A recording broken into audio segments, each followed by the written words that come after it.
Hello, hello, coucou tout le monde. Et je n'ai pas oublié mon micro. Coucou Caro, coucou. Attendez, hein, je remonte pour être sûr d'oublier personne. Coucou Mimi, coucou Véro, coucou Choupi, coucou Ryan, coucou Stella. Je pense n'avoir oublié personne. Coucou tout le monde. Coucou Lolo. J'avais oublié Lolo.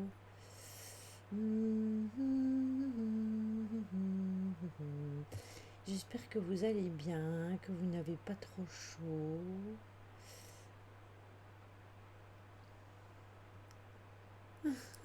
Mais c'est parce que je remonte le chat, donc je regarde le chat en descendant. Donc du coup, bah, si t'es arrivé troisième ou quatrième, ben forcément. Ah ben voilà, Sniff. Oui, là, le ventilateur, il va. Dans notre chambre, non, c'est un four. J'avais mal de crâne aussi, Ryan, ce matin. Mais bon, on va pas se plaindre. Il fait bon. On a pleuré parce qu'on avait de la pluie. Euh, Comment vous dire que c'est tout ou rien? Soit on a du soleil et on crève, soit on a un temps pourri et on a la crève. Ok, Malolo, pas de souci. Alors, Love, comment va Love? Alors, hier, il a fait plein de câlins. Je suppose que vous avez vu les photos. Il est super câlin, il fait plein de ronrons, sauf que il a refusé hier de retourner dans le parc à chat. Donc pour la nuit, nous l'avons mis dans la salle de bain parce que on voulait le mettre à l'abri et l'avoir à l'œil justement. Et, euh, et en fait, ce matin, on l'a laissé aller dans toute la maison. Donc, il a circulé partout. Il a été dans la chambre, il est descendu, il a fait la cuisine, il a fait le salon, salle à manger. Et puis, il a été se planquer, je ne sais pas où. Et je ne le trouve plus. Donc, je ne sais pas où il s'est caché. Tout ce que je sais, c'est que ben, ça se passe bien avec les autres chats, sauf avec Mimine, parce que bah, c'est une femelle aigrie, donc voilà. Et, euh, et sinon, ça se passe très bien avec les chiens. J'ai vu que ces deux frères venaient voir pour manger. Donc ce soir, enfin là j'ai mis les croquettes et tout comme d'habitude. Love, s'il veut bien répondre à son nom, c'est le nom qu'on lui a donné parce qu'il a un cœur sur la fesse. Oui, c'est ça, il faut qu'il prenne connaissance de son nouveau territoire, donc je le laisse faire. Il se débrouille. Tout ce que je, tout ce que j'espère, c'est qu'il va manger et boire parce que quand il est renfermé, il ne boit pas. Il est propre, il va à la litière, donc voilà. Ah mais oui, hein, mais les fournitures scolaires, ça coûte cher, hein. Mais hier, en fait, si tu veux, Caro, on lui a fait plein de câlins, il ronronne, c'est un truc de fou. Et puis après, ben, j'ai voulu le remettre dans le parc à chat pour la nuit. Et là, il a fait que pleurer, il a fait la zumba, il avait tout retourné, litière, croquette, tout le bazar. Donc du coup, on l'a mis dans la salle de bain pour le protéger, pour pas qu'il lui arrive comment quelque chose. Et puis voilà. Il voulait pas rester tout seul. Non, c'est ça. Il voulait que je le garde ou que mon chéri le garde à bras. Mais on pouvait pas tout le temps le garder à bras. Et puis moi, j'étais crevée. J'avais qu'une envie, c'était aller me coucher. Il était 6 heures du matin. Donc ça m'en fait 10 choupi parce que j'en ai perdu beaucoup hein, sur peu de temps. Sur une année, j'en ai perdu 3 quand même, hein.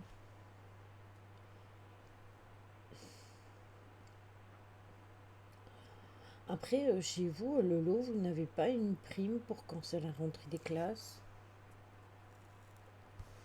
Chez nous, il y a des primes pour ça.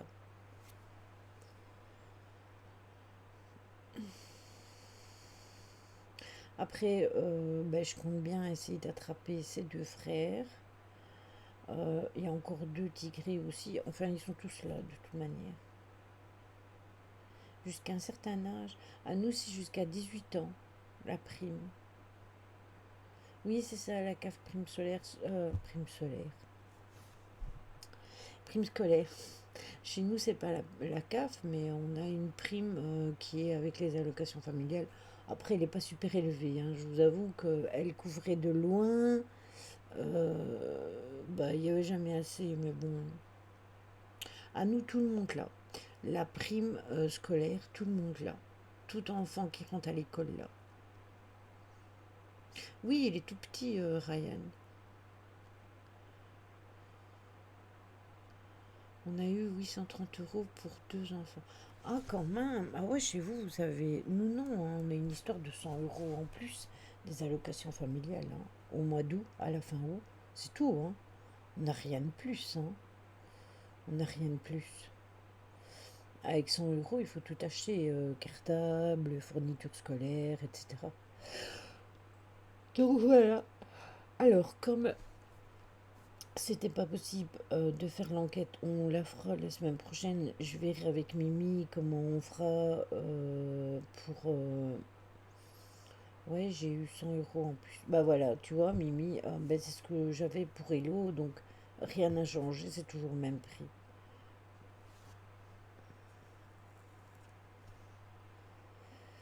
Ah ouais, ok, je comprends. Mais chez nous, c'est compris dans les allocations familiales, donc d'office, vous avez une petite prime avec les allocs, juste pour eux rentrer à l'école. Mais plus ils grandissent, bah, moins il y a assez, quoi. Ah, chez nous, non, il n'y a pas de question de revenus. Tout le monde a ça, mais c'est un prix fixe. Donc, pour un enfant, tu as 100 €, bah, comme Mimi vient de le dire.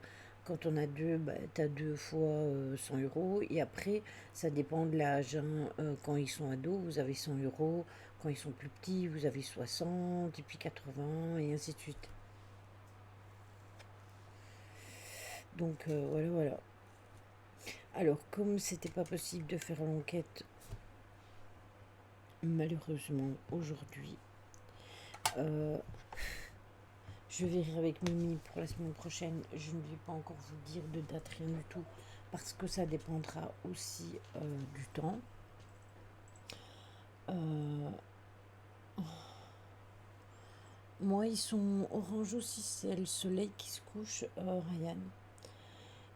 J'avais préparé des sujets sur des mythes et des légendes comme l'Atlantide, les îles de Pâques, la Cité des Morts, etc.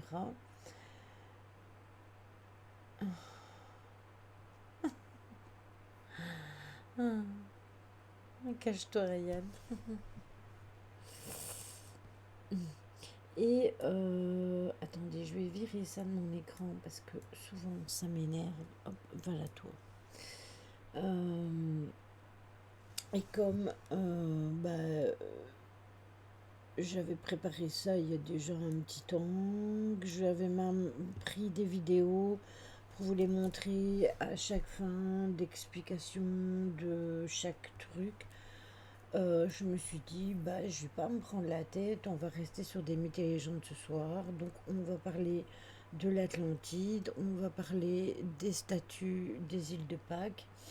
Et si on a le temps, on parlera de la cité des morts en Russie. Par contre, pour ça, j'ai pas trouvé de vidéo parce que avec tout ce qui se passe au jour d'aujourd'hui, bah, il y a beaucoup de trucs qui sont censurés, donc impossible de trouver quand j'avais préparé. Mais j'ai pris des photos pour vous montrer à quoi ça ressemblait, tout simplement.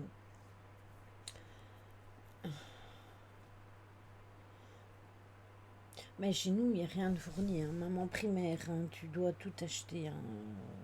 Voilà. Faut pas croire, hein, pas rêver, hein. La Belgique, plus tu craches, mieux c'est. Donc, du coup, on va commencer par l'Atlantide et puis à chaque fin de sujet, on en discutera. Vous me direz ce que vous en pensez, etc. Je vous montrerai la vidéo. Alors oui, Caro, j'ai vu même qu'ils avaient trouvé dans le cratère, mais ça je ne l'ai pas soulevé, mais j'ai vu qu'ils avaient trouvé dans le cratère où il y avait une source d'eau sur l'île qui s'est asséchée avec le temps. Ils ont retrouvé une, une statue conditionnelle lilien. Ils ont retrouvé une statue, donc j'ai été voir, je me suis intéressée à ça. Après, j'ai pas pris les détails, je me suis dit, autant que je vous le dise, tout simplement, quand on sera au moment du sujet, euh, ça serait peut-être, ça aurait été peut-être qu'on fait et puis recouvert après, mais voilà. Euh, Après, il y a eu beaucoup de dégradations aussi parce qu'il y a eu des incendies, etc.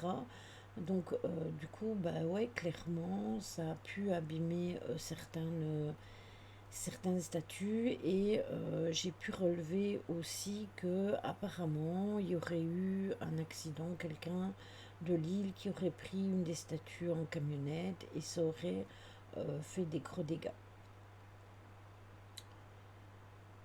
Oui, il y a l'érosion, ouais, ça c'est clair. Donc ça, on en parlera après. 21h12. Comment D'abord, je voulais vous parler de l'Atlantide parce que l'histoire de l'Atlantide, ça reste quand même quelque chose qu'on a beaucoup, beaucoup vu dans les films. Coucou Malalotte, ça je sais. Euh, Ça a été fait, ça a été vu dans des dessins animés, dans des films, dans des séries même, des anciennes séries comme L'Homme de l'Atlantide, pour ceux qui sont assez vieux et qui connaissent la série. Il y a eu énormément de choses qui ont eu attrait à ça, donc c'est quand même un nom qui fait pas mal rêver et qui suscite quand même pas mal de questions. Il y a un, il y a quand même c'est quand même un mythe qui est venu du fond des âges parce que ça remonte déjà il y a très longtemps et c'est un monde englouti, toujours recherché par les explorateurs. C'est une civilisation que l'on dit de haute technologie fondée par des pionniers extraterrestres. Euh, il y a eu plein de choses là-dessus. Il y a eu des essais, il y a eu des romans, il y a eu des bandes dessinées, il y a eu des films, il y a eu même des jeux vidéo qui entretiendraient donc la fascination et les interrogations sur le mystère de l'Atlantide. C'est ça, Caro. L'Atlantide, c'est une île mythique hein, de la taille d'un continent qui aurait été attribuée au dieu de la mer Poséidon lors du partage du monde et qui aurait disparu brutalement lors d'un cataclysme, tout simplement. Son histoire offrirait un cas d'école très intéressant parce que avant Platon, donc environ entre 427 et 347 avant Jésus-Christ, eh bien, il n'y a aucune trace écrite de cette île continent englouti par l'océan déchaîné.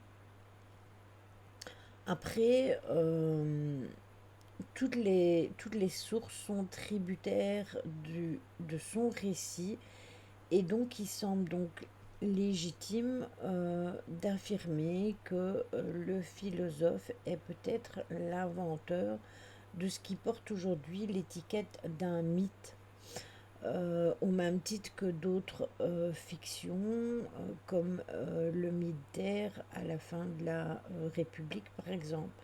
Même si certains cherchent encore à lui conférer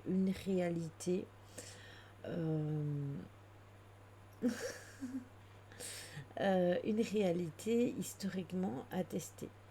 Englouti suite à une éruption volcanique qui aurait engendré un tsunami. Oui, c'est ça, c'est exactement ça. Euh, je vous montrerai la vidéo, vous allez voir que c'est interpellant ce qui est dit. Il n'y a pas de souci, il n'y a pas de souci, Malalot. Et c'est dans de ces dialogues dits de vieillesse vers 345, 355 avant Jésus-Christ. Coucou TB, merci à toi. Que le Timée et le Critias, que Platon va y raconter une histoire qui est vieille de 9000 ans. Elle se présente comme un récit qui est fait au fameux législateur athénien par un vieux prêtre égyptien de la déesse Ness, que les Grecs assimilaient donc à Athéna. On en a déjà même parlé lorsque on faisait des lives avec Magali au niveau des déesses pour les lunes et pour les sabbats. Et ça, c'était à Sés, en Égypte, dans le delta du Nil, à une date que l'on pourrait situer plus ou moins vers 590 ans avant Jésus-Christ. Oui, c'est ça, son cerveau a fondu. Quand il est revenu à Athènes, Solon va transmettre cette histoire à son parent, Critia, dit l'Ancien, et alors enfant qui le transmettra à son tour à son petit-fils, dit le Jeune, élève de Socrate, et à son oncle maternel, Platon. C'est ce dernier qui racontera un dialogue avec Socrate vers 430 avant Jésus-Christ. Vous connaissez, je pense, tous Platon, vous en avez sûrement déjà en entend. Je t'écoute sur la route. Pourquoi tu es encore sur la route? Ah oui, tu viens d'embarquer. Ok. Euh, et du coup, euh, dans le résumé de Timée, donc l'histoire de l'Atlantide, est longuement développée dans le Critiate, où il y a un récit qui se terminerait abruptement au milieu d'une phrase. Cette phrase-là, c'était lorsque les dieux furent tous réunis, Zeus a dit: a-t-on perdu la fin du manuscrit? Platon a-t-il laissé son dialogue inachevé? Ça se termine comme ça. Quoi qu'il en soit, on devinerait quand même fort bien la suite qu'a déjà résumé Latimée, franchement, par le coup de Zeus. Donc on sait qu'il a déclenché le déluge contre les hommes, gonflé d'injuste d'avidité et de puissance, et l'Atlantide serait condamnée à disparaître dans les eaux. Alors, ça, c'est par rapport, bien évidemment, à tout ce qui est mythologie. On a déjà parlé de la mythologie, de certaines mythologies. Si vous voulez, je pourrais revenir sur la mythologie grecque, quoique je me demande si on n'en avait pas déjà parlé. Platon, les choses sensibles, c'est-à-dire le monde terrestre, ne sont pas la réalité véritable, ce n'est qu'une apparence, une ombre, une copie des choses intelligible, seul vrai, seul réel, le monde sensible est aperçu par les sens, le monde intelligible est perçu par la raison. Oui, c'est ça. Il avait une façon très spéciale de penser et de voir les choses. Après, ils avaient leurs croyances à cette époque-là, comme au jour d'aujourd'hui, nous avons les nôtres. Donc, ils se rapportaient à leurs croyances, bien évidemment. Entre mythos et logos, eh bien, les discours inspirés par l'imagination ou bien par la réalité, parce qu'en fait, on ne le sait toujours pas, Platon joue sur le statut de son récit en le présentant comme étant une histoire vraie. Et ainsi, Socrate va tout simplement s'exclamer en disant que ce soit pas une fiction fabriquée, mais une histoire véritable, voilà qui est essentiel. Donc en fait, euh, vous avez Platon qui créera l'écrit en lui-même, mais on ne comprendra pas pourquoi il s'est arrêté en cours de récit, pourquoi il n'y a pas posé la suite. Et après, on se posera la question en se disant, mais pourquoi Socrate, justement, il veut absolument que cette fiction soit réelle. C'est Socrate qui a foutu le bazar, c'est ça. Donc, le récit de Platon présenterait deux modèles de cité-État qui seraient fort anciens et complètement disparus. D'un côté, vous avez l'ancêtre d'Athènes, donc la cité en Grèce, et de l'autre, vous auriez l'Atlantide située au-delà des colonnes d'Hercule, donc c'est-à-dire dans le détroit de Gibraltar, dans l'océan, mais mystérieusement, on ne sait pas où. Ces deux États seraient entrés en conflit et ils auraient été tout simplement anéantis au cours d'un terrible cataclysme, comme en parlait Caro, quelques 9000 ans avant le temps de Platon. C'est pour ça que, en fait, c'est intriguant que Platon ait posé ses écritures parce que c'était quand même bizarre à cette époque-là. Oui, évidemment, comme pas mal à cette époque-là, puisque à cette époque-là, l'opium et le cannabis étaient déjà d'actualité. Et encore au jour d'aujourd'hui, ce sont des choses qu'on utilise encore, que ce soit le cannabis ou que ce soit l'opium ou toute autre drogue, euh, sauf que le cannabis reste quand même une plante et l'opium aussi, alors que vous en avez certaines qui sont créées par l'être humain tout simplement. Ça peut expliquer la confusion entre le rêve et réalité, ça confusionne. Oui, voilà, parce que en fait, comme c'était loin avant, ça s'est passé longtemps avant qu'il fasse les écrits, eh bien, c'est interpellant. Donc, les rois de l'Atlantide seraient les descendants de Poséidon et d'une princesse locale qui s'appelle Clito. Et le plus ancien aurait aussi le roi éponyme de l'île Atlas, que vous avez déjà entendu tous parler, et il aurait fait construire une cité idéale selon un plan de cercle concentrique, donc en rond, autour du temple de Poséidon et de Clito. Et son règne correspondrait à une espèce d'âge d'or.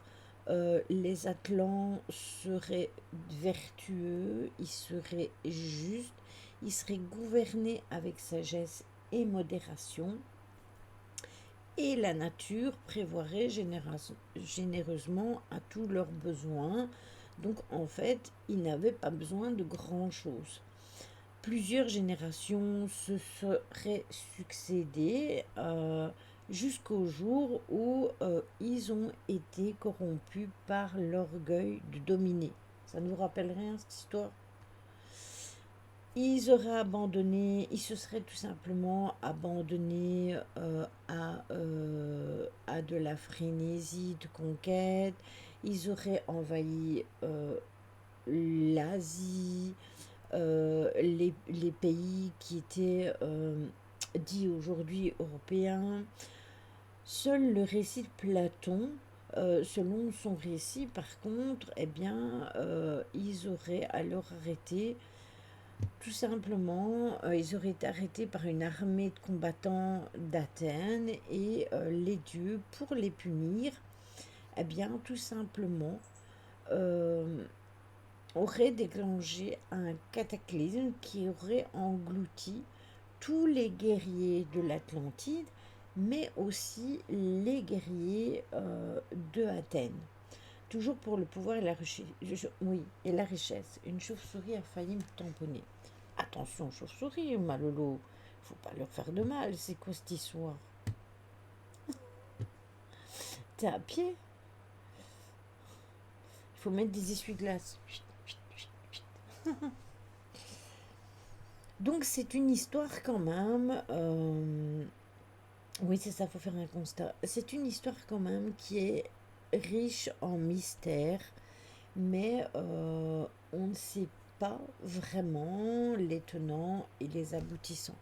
Après, c'est vrai que quand on regarde les films de Jules Verne, enfin le film de Jules Verne concernant l'Atlantide, quand vous regardez les dessins animés Atlantis, euh, que vous avez aussi suivi les séries, que vous avez lu des livres de mythologie, etc., tout ça peut être assez interpellant dans le sens où avant, euh, dans le passé, donc nous, on vivait comme eux.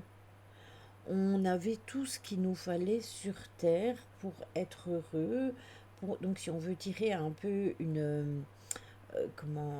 un résumé là-dessus, l'être humain n'est jamais content de ce qu'il a.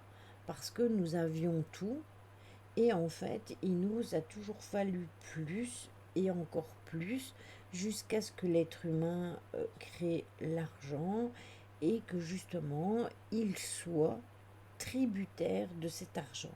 Parce que vous pouvez en penser ce que vous voulez, mais l'argent, ce n'est que du bête papier. Soyons bien d'accord là-dessus. C'est du papier imprimé par des banques que l'on vous dit, oui, mais c'est avec ça que tu peux te nourrir, c'est avec ça que tu peux vivre. Mais ce n'est que du papier, ce n'est rien du tout.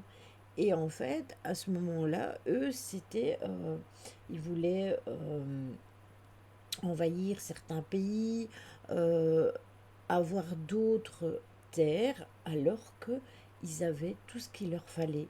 Et au jour d'aujourd'hui, l'être humain est encore pareil. Il n'a pas eu sa leçon. Donc c'est possible que cette histoire ne soit que une légende qui soit tributaire avec les mythologies, bien évidemment, mais c'est quand même le reflet de la réalité de ce qui se passe vraiment dans le monde d'aujourd'hui et dans le monde passé, parce que malgré tout, il y a eu pas mal de choses qui sont arrivées et il y a eu un moment où la Terre a repris ses droits. L'argent, c'est la valeur qu'on donne à du papier, de la ferraille. Exactement.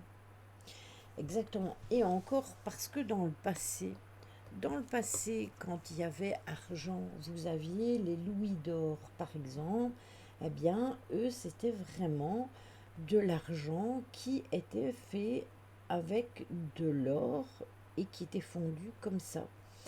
Donc, ça avait vraiment une valeur parce que c'était de l'or.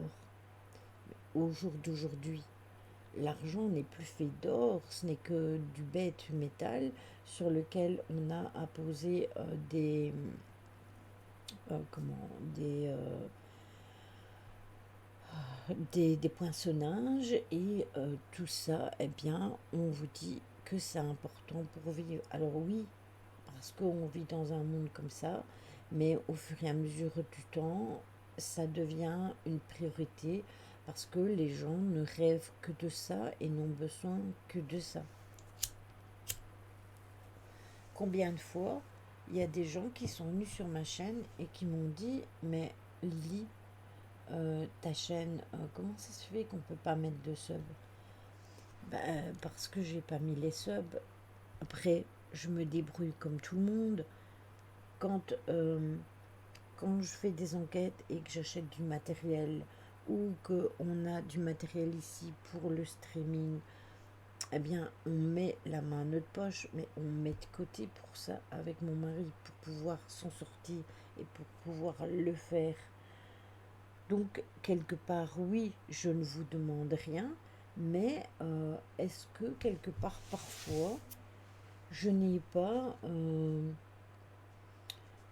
est-ce que c'est mal de faire ça gratuitement alors que, ben voilà, l'argent, c'est même pire maintenant, l'argent est devenu virtuel. Ouais, la crypto, etc. Et puis, voilà. Bon, je vais vous passer la petite vidéo. Attendez, il faut que j'aille vous la chercher. Mon dossier, il est là. La vidéo, elle doit être là. Avec les photos de mon petit chat. Alors, là. Hop. Mais tais-toi, toi, 2 minutes. Voilà.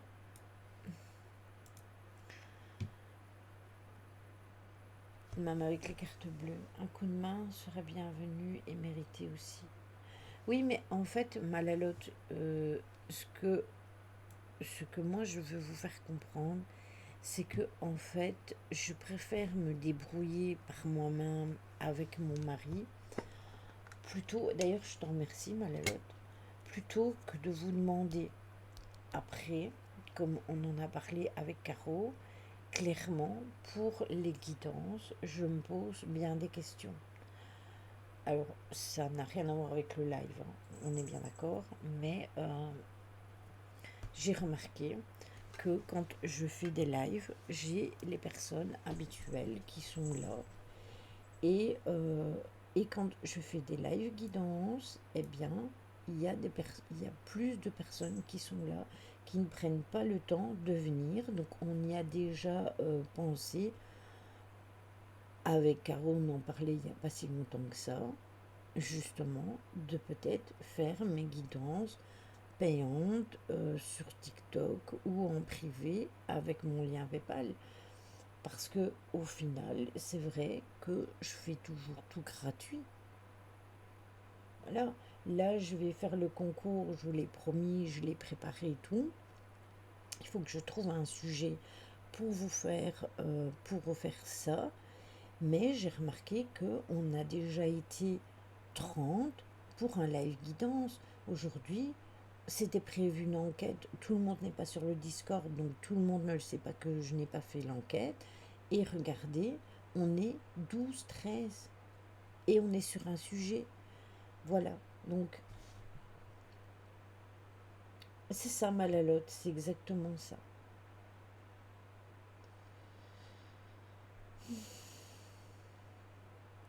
Donc, je suis d'accord.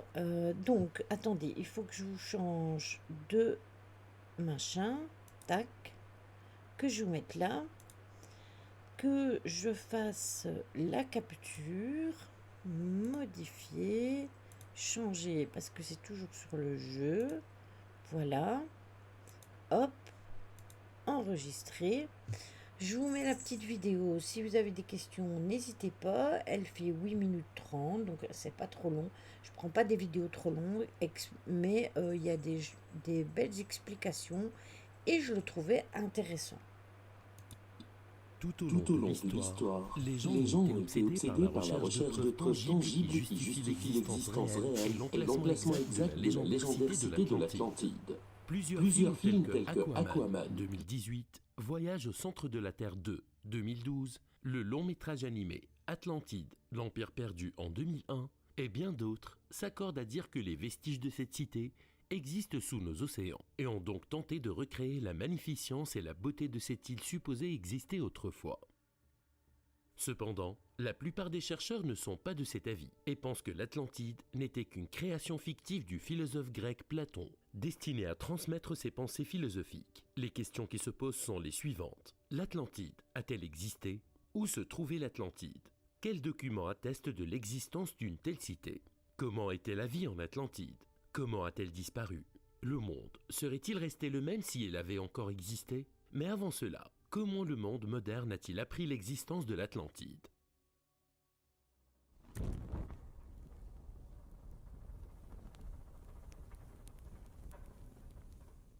L'Atlantide a été révélée au monde moderne à la fin du XIVe siècle, grâce à une publication d'un ancien membre du Congrès des États-Unis, Ignatius Donnelly, dans son livre « Atlantide, monde antédiluvien », écrit en 1882.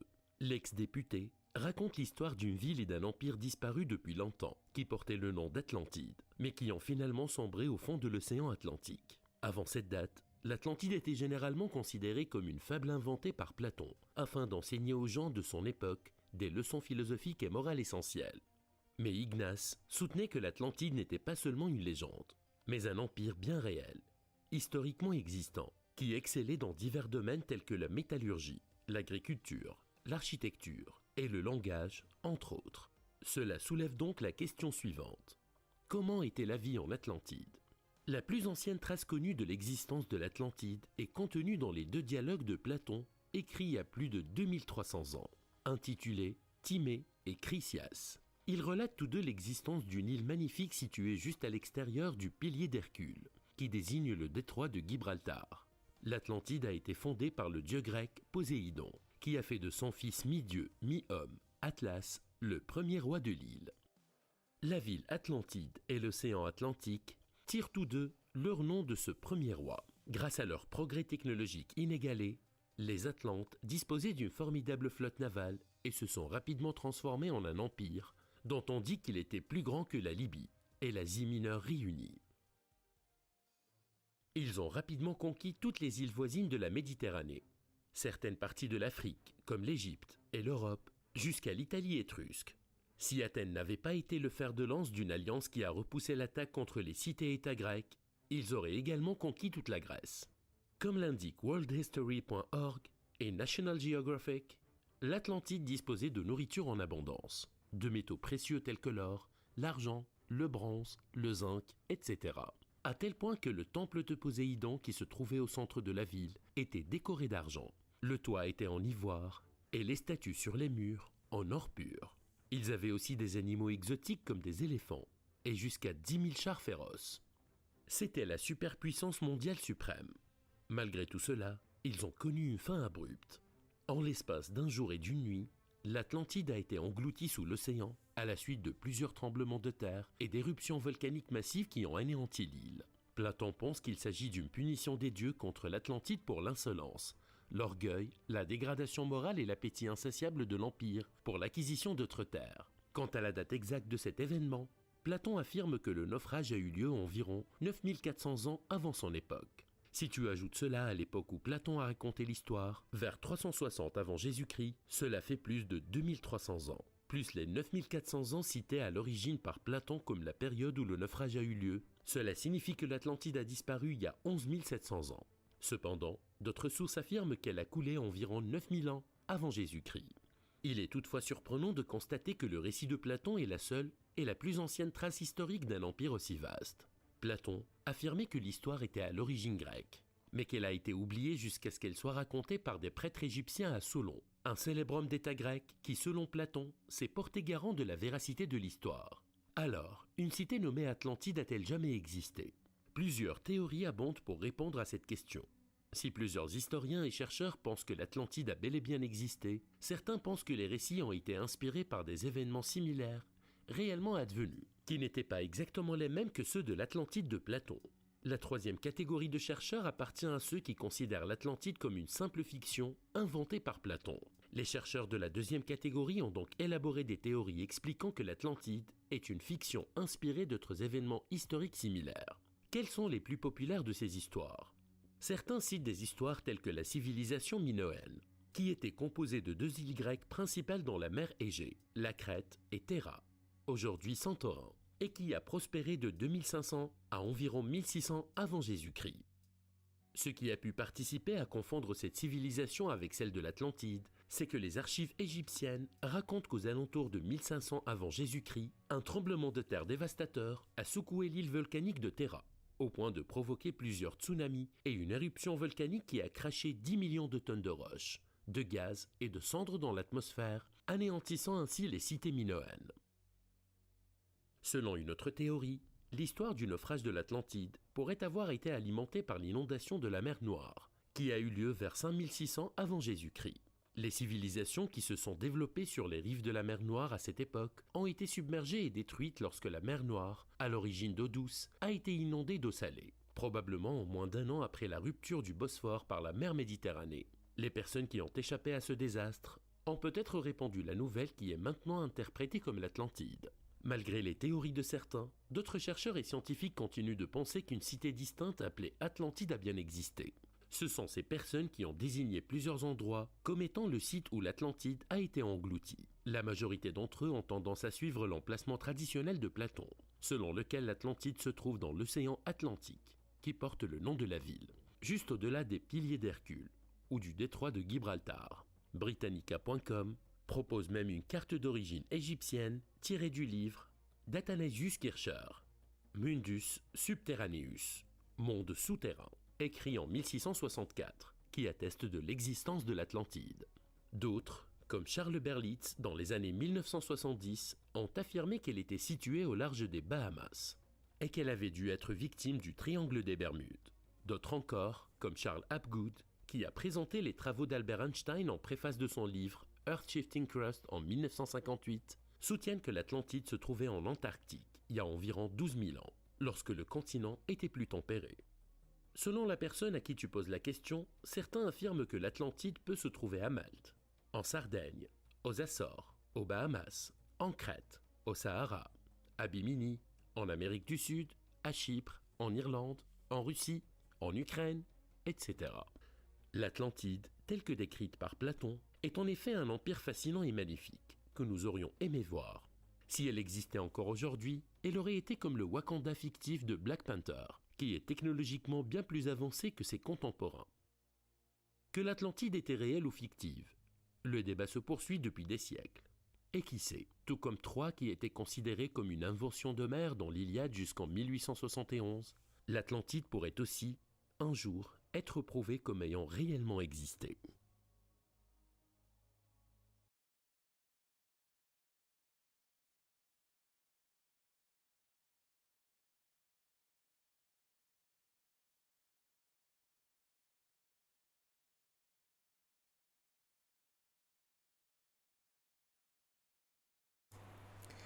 Je disais donc que si ça se trouve, oui, Caro, que c'est possible que ça a été... J'avais dit en plus que je devais le remettre, que c'était possible que ça avait été, oui, la Terre et qu'elle portait un autre nom et qu'il y a vraiment eu des, des inondations, des éruptions volcaniques, etc. Ça, on le sait, hein, quand il y a une éruption volcanique qui se fait sous l'eau, parce que sous l'eau, vous avez aussi des volcans. Il n'y a pas des volcans que en apparition sur les îles, etc. Il y en a aussi dans l'eau. Et on le sait que si un volcan entre en éruption dans l'eau, eh bien, ça provoque des inondations. Donc voilà, donc c'est fort possible qu'il y ait eu, comme tu dis, des failles volcaniques et que ça a fait détruire certains endroits. Après, si vous vous attachez à ce qui est dit dans l'histoire au niveau du monde, si vous regardez les anciennes cartes, les très anciennes cartes qui ont été faites des pays, les pays n'étaient pas situés comme ils le sont au jour d'aujourd'hui. Il y avait des pays qui étaient où il y avait moins d'eau. Tout ça, ça s'est fait avec le temps, avec la place que la mer a pris sur certains pays, les péninsules qui se sont créées, qui n'existaient pas par le passé, des îles qui sont devenues des îles, mais qui à la base n'étaient pas des îles parce que elles se tenaient au pays, et puis voilà. Non, et la carte d'aujourd'hui ne sera plus la même dans 1000 ans. C'est exactement ça. C'est exactement ça, Caro. Et c'est possible que c'était tout simplement une île comme toutes les îles aussi. Ça, c'est possible, hein. Mais qu'elle était plus loin dans les pays et que du coup, ben, quand coucou ma Lulu, comment tu vas? Et que ben, tout simplement, quand il y a eu les inondations, oui, c'est ça, Caro, c'est exactement ça. Donc, oui, la Terre, elle est vivante et du coup, on peut dire que c'est pas nécessairement dû à des dieux, etc. C'est plus proche de tout ce qui est mythologie. On peut se dire, ah mais on peut s'interroger et se dire, ah mais oui, mais peut-être que tout simplement c'est la loi de la nature qui a fait disparaître certains pays et qui en a fait apparaître d'autres, tout simplement. Tout ce qui fait moins de 2 mètres, Honolulu, Pays-Bas, aura disparu. Horrible. Oui, y a pas que ça, mais oui. Mais oui. Donc voilà. Quand vous voyez ce qui se passe dans certaines îles, etc., c'est l'interprétation des êtres humains qui donne les mythologies. Oui, et puis ici, au jour d'aujourd'hui, ben, certains ont des croyances par rapport aux religions et il faut savoir ben, que les mythologies, c'était les religions de l'époque. Il y avait la mythologie égyptienne, la mythologie grecque, euh, il y avait aussi les mythologies nordiques qui pour certains endroits étaient différents. Vous avez des mythologies anglo-saxonnes. En fait, chaque pays ou chaque endroit avait ses propres mythologies, tout simplement. Bonne nuit, Choupi, repose-toi bien. Ah ben c'est cool que tu seras en vacances, repose-toi bien. Oh, du coup je baille. Excusez-moi. Il y a une partie de la Bretagne, la Hollande et j'en passe qui ne sont plus avec la fonte des glaciers. Oui, voilà. Mais posez-vous aussi les questions de pourquoi ça fond. On dit ouais, mais c'est le réchauffement climatique, blablabla.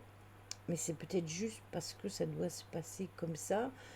Il faut savoir aussi qu'on en avait déjà parlé, mais la Terre, elle a changé de... Elle n'est plus sur le même axe, ça a bougé, donc ça peut faire que elle soit dirigée d'une certaine façon par rapport au soleil. Tout ça, c'est c'est lié à la nature, tout simplement. Voilà, c'est ça, c'est cyclique. Ça, je l'ai déjà dit plein de fois, hein, que c'était cyclique. Vous avez eu des volcans qui sont restés complètement à l'arrêt pendant des années et puis d'un seul coup, ils se sont réveillés. Pourquoi? Il doit y avoir une raison. Est-ce que c'est cyclique? Est-ce que c'est lié à la nature? Est-ce que c'est parce que ça doit être comme ça? On ne le sait pas.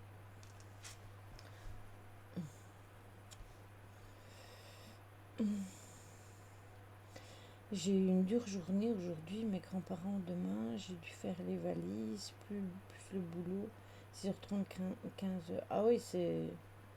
Il y a des écrits de 1700 qui racontent la sécheresse avec des températures aussi élevées que celles qu'on trouve aujourd'hui. Oui, c'est exact. C'est exact. Et puis, il y a eu des endroits, par exemple, dans certains déserts, où il y a eu des inondations. Euh,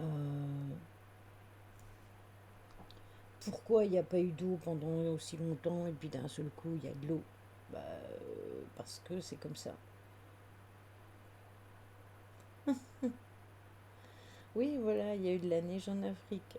Il y a plein de choses. Oh, oh, pardon. Oh, je vais finir par vous faire dormir. Donc il faut se pencher un peu aussi à ce qui est rationnel par rapport aux planètes, etc. Il y a des montagnes qui étaient sous la mer aussi. Oui, et puis on a aussi découvert que par exemple les pyramides, elles sont dans des déserts au jour d'aujourd'hui. Et mais il y a une certaine érosion de l'eau, qu'est-ce que je raconte? Des pierres des pyramides qui fait penser que en fait les pyramides n'ont pas été construites comme ça a été dit à ces époques-là, mais à d'autres époques, tout simplement parce qu'il y avait de l'eau à cette époque-là et au jour d'aujourd'hui, bah, il n'y a plus d'eau. Donc voilà. Non, non, c'est pas tellement ça, mais les titans, Méduse, Pégase, le beau en fils de Zeus. Voilà, tu nous fais rêver sur ton fils de Zeus. Après, les mythologies sont intéressantes et je suis particulièrement connectée avec la mythologie grecque depuis mon adolescence et avec tout ce qui se passait autour de l'Égypte.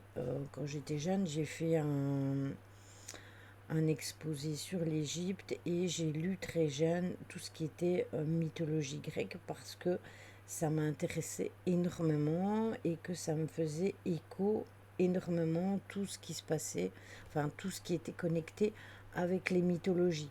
Donc je suis plus connectée avec la mythologie grecque que les autres mythologies, beaucoup plus que tout ce qui est mythologie nordique, même si je trouve la mythologie extrêmement intéressante, je suis très connectée avec ça, mais toute l'Antiquité pour moi, et quand je fais l'histoire de l'art, je me suis régalée. Ben voilà.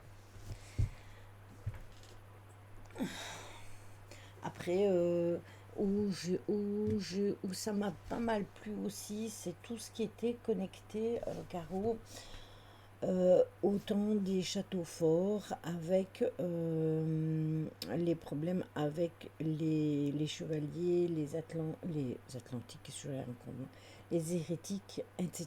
Tout ce qui était en rapport avec le Moyen Âge, ça aussi, ça m'intéressait beaucoup. Tout ce qui est avec château, j'aime énormément les châteaux. J'adore ça, je trouve ça sublime d'avoir pu créer des choses aussi grandes. Voilà. Bienvenue à toi, Miss parmi nous. Aujourd'hui, on discute de tout ce qui est mythes et légendes, mais tu verras qu'on fait aussi du paranormal. Aujourd'hui, normalement, ça devait être le cas, mais ça a été reporté à la semaine prochaine. On fait aussi tout ce qui a trait à l'ésotérisme, pleine lune, nouvelle lune, tout ce qui est en rapport avec la médiumnité, tout ce qui est paranormal, les histoires non résolues, les tueurs en série, enfin un peu tout, hein. On fait énormément de choses, même aussi des sujets sur le développement personnel. Après, moi j'expose les extraterrestres, ufologie, merci beaucoup Caro.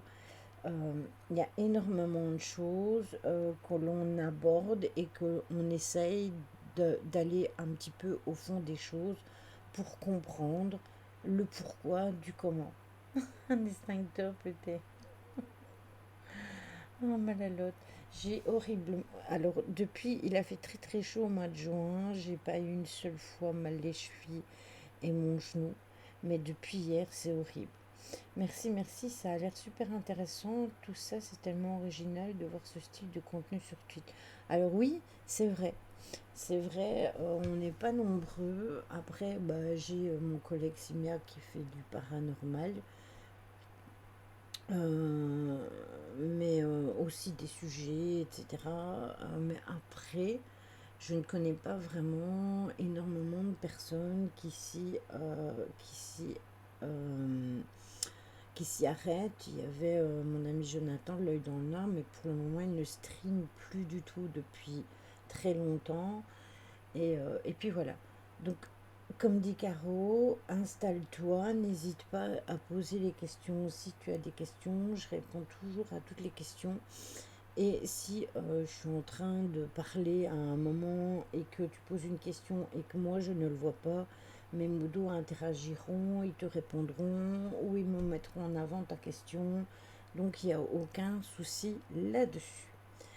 Donc nous allons partir sur le deuxième sujet qui sont donc les statues de l'île de Pâques qui ont été quand même renommés au niveau international. Ce sont des géants mystérieux nommés les Moai qui tournent le dos à la mer, mais sait-on qui les a réalisés justement, à quelle époque ils ont été réalisés et aussi pour quelles raisons.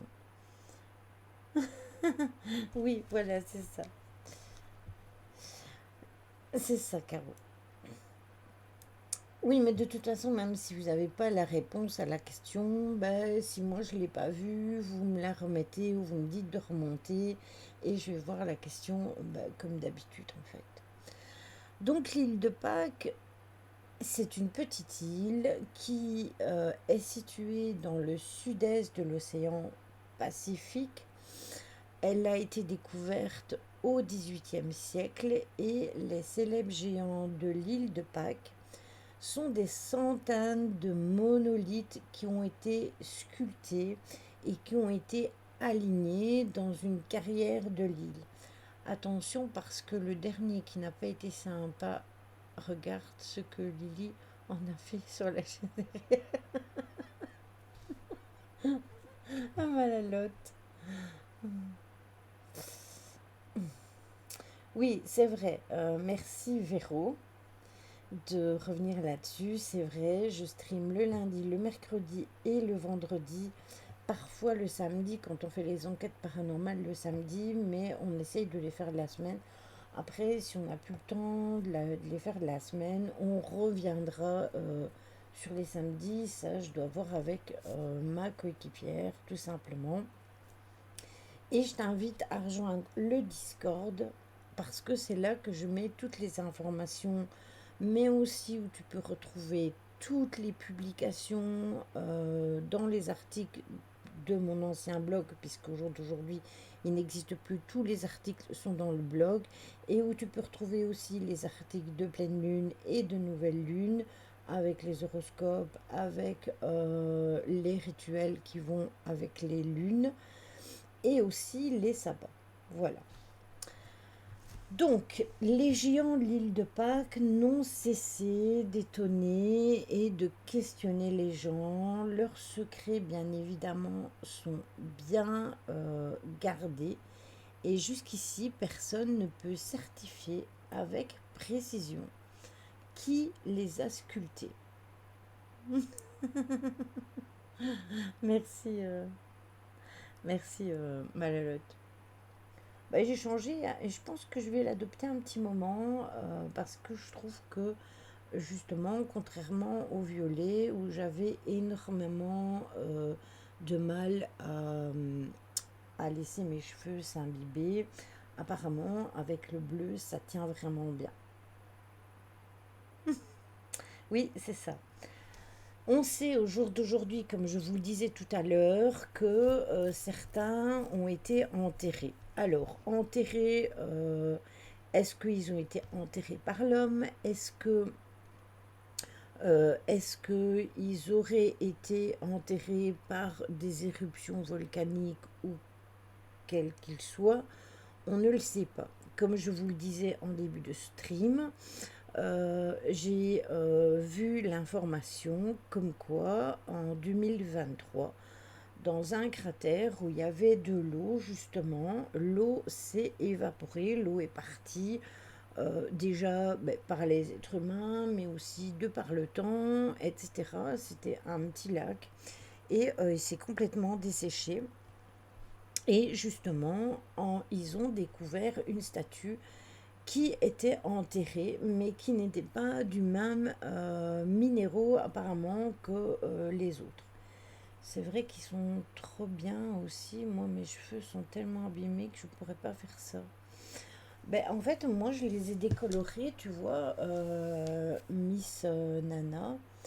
Mais je les décolore que 2 fois par an. Et ici, j'ai mon amie Lolo qui est dans le chat, mais qui est en lurk parce qu'elle est chez son amie, qui me coupe les cheveux. Et du coup, ben, ça permet qu'ils reprennent un bon coup.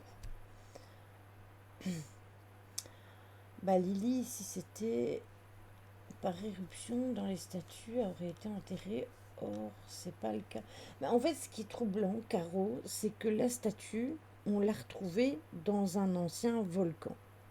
Parce que c'était un volcan qui s'est éteint, sur lequel il y a eu de l'eau qui s'est mise et qui a provoqué un lac, et puis l'eau s'est asséchée et ça a laissé place à une statue qu'on a découverte. Une, et peut-être qu'il y en a d'autres jusqu'au jour d'aujourd'hui.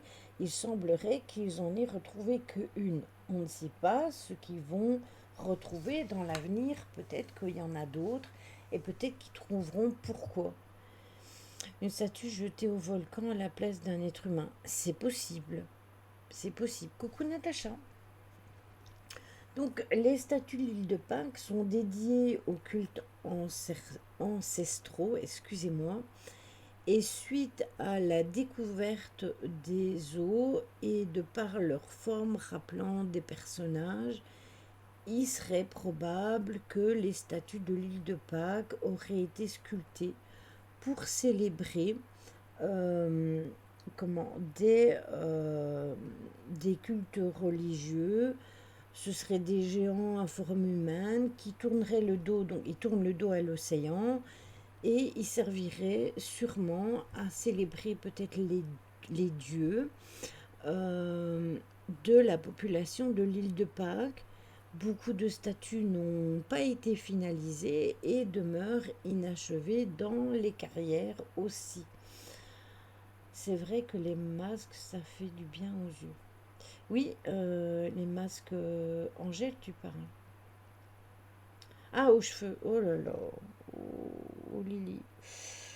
Oui, vous avez les masques. Moi, je prends du masque à l'huile de jojoba. Après, je le fais pas trop souvent parce que j'ai tendance à avoir les cheveux gras à la racine. Alors, c'est. Oui, hypothèse de statut commémoratif. Oui, c'est ça. Oui, oui, les masques en gel pour les yeux. Non, laisse tomber Malalotte, je suis partie sur un autre délire.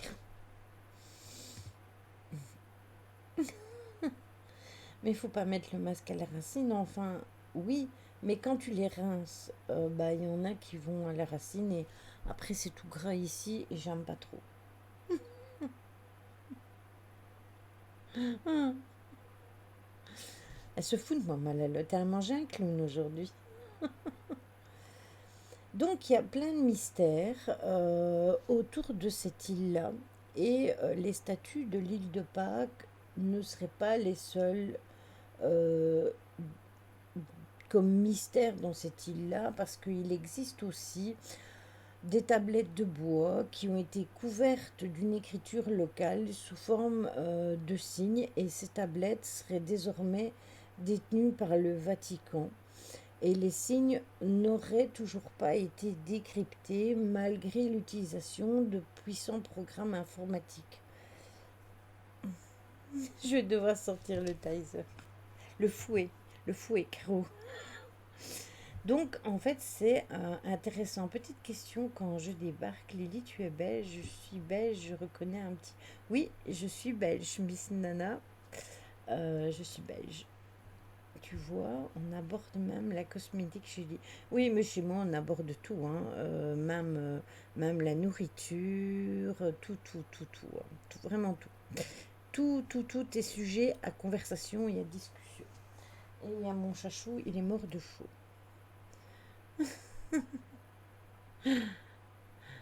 Ouais, c'est ça, on discute de tout.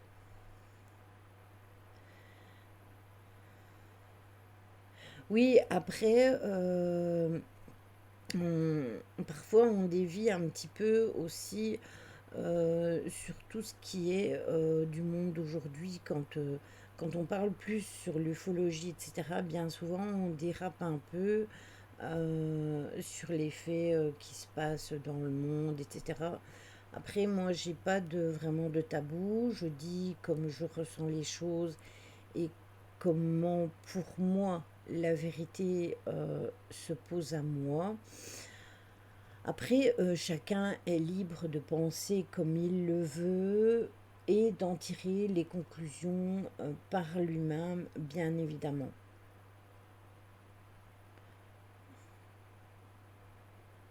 Oui, c'est ça. Après, tu vois, ça peut être intéressant d'en parler parce que je ne le fais pas ailleurs. Alors, je rediffuse des choses, des informations, mais parfois, ça peut être intéressant de vous dire des choses que je pense parce que ça peut en éveiller certains à se poser des questions et à se dire, ah ben tiens, Lily, elle a évoqué ça, c'est peut-être dû à ça, ou à ça, ou à ça, voilà. Oh oui, je sais, Caro. Alors, ce que je ne comprends pas, qui m'interroge avant de continuer par rapport justement à l'île de Pâques, ce que je ne comprends pas, c'est que malgré tout, dans ce village, enfin, sur cette île, il y aurait plus ou moins 800 Maoris, dont la taille est comprise entre 2 et 9 mètres, et le plus lourd pèse plus ou moins 82 tonnes, et certains sont même coiffés de pukao qui peuvent peser jusqu'à 11 tonnes et demie, et ces ornements feraient office de chapeau et pourraient symboliser un couvre-chef ou tout simplement les cheveux attachés, par exemple. Euh, Ça peut faire peur à d'autres aussi, Lily. Regarde Ryan, il a perdu ses oranges maintenant. Le pauvre. Oui, c'est vrai, ça, il a disparu, Ryan. Ryan, Ryan, Ryan, je t'invoque. Oh, toi, garçon du live.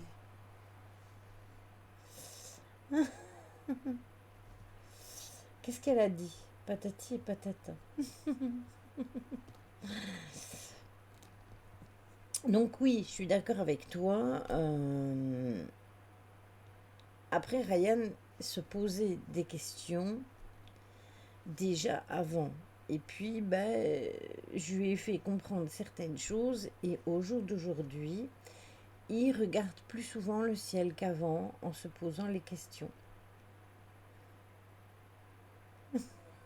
Alcazam Ryan, au grand effarouché de la vie. Ryan revient, je l'ai même à la maison. Non, mais il est là pourtant. Je suis sûre qu'il est là. Ouais, il est là. Il est là, mais il n'est pas là. T'es là ou t'es pas là? Alors on sait comment ils sont faits. D'ailleurs, il n'y a plus aucun arbre sur l'île à cause de cela. Par contre, je ne crois pas qu'ils savent d'où viennent les statues et comment elles ont été faites. Non, ils ne savent pas du tout. Après, si, ils disent qu'elles ont été cassées. Enfin, entendons-nous bien. Que la pierre a été taillée, mais voilà. Je suis là, mais je parle pas trop. J'ai mis un gant de toilette sur mon front. Ça va. Nous t'invoquons en ce jour, Ryan, pour te rassurer. Ryan est en train de cuire. Je pense que c'est pour lui que je vais sortir la planche de Ouija. Bravo, Caro. Ah, le pauvre. Nous sommes mauvaise langue. Aujourd'hui, il n'a pas TB avec lui et il n'y a pas que ça non plus. Oui, c'est pour la chaleur. Il est super pas bien en fait. Une bonne douche froide. Exactement, ça te ferait du bien. Ce que je ne comprends pas non plus, c'est que il devait bien avoir des gens qui habitaient cette île. Donc comment ça se fait qu'on n'a aucun élément là-dessus? Ou alors c'est ces tablettes qui ont été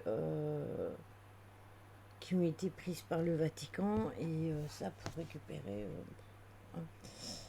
J'ai de la fièvre, je crois. C'est la fièvre du vendredi soir.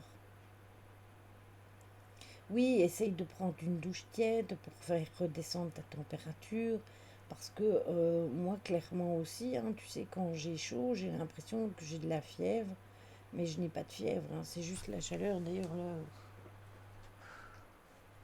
je pense que je vais mettre mon ventilateur là. Attendez. Il y a beaucoup de gens, oui, qui ont la migraine, en effet. Oh, oh mon meilleur ami, mon ventilateur.